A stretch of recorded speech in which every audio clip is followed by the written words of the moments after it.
أهلي النهاردة استمتع بيومه بطريقة كبيرة أوي.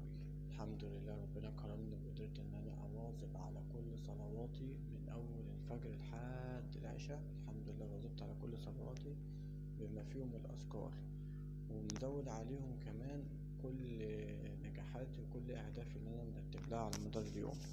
يعني كل الحاجات اللي أنا مرتب لها على مدار اليوم قدرت إن أنا أنجزها كلها الحمد لله.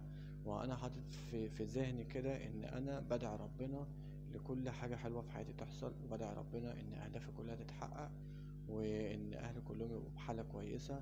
وفي نفس الوقت واخد الموضوع جد قوي في كل حاجة بتعلمها، في إن أنا أطور من حياتي في كل حاجة، وكل يوم مستمر كل يوم مستمر، واخد الموضوع جد بشكل كبير، لدرجة ان انا خلاص بقيت مقتنع ان ده الحاضر اللي هيبقى الماضي بتاعي.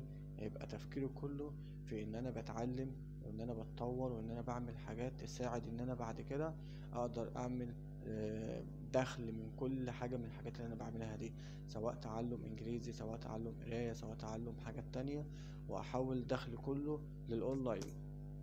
فدي حاجة مش سهلة، دي حاجة محتاجة ان هي بتاخد منك وقت طويل، يومك كله بل وقتك كله، علشان مخك بيتبرمج انك انت بتبقى عايز حياتك زي ما انت ما عايز تعيشها بالظبط، مش انك انت تشقى في حياتك وما تعرفش تبقى عايش مبسوط. لا، تبقى عايش مبسوط ومستمتع وانت عامل كل حاجة انت عايزها.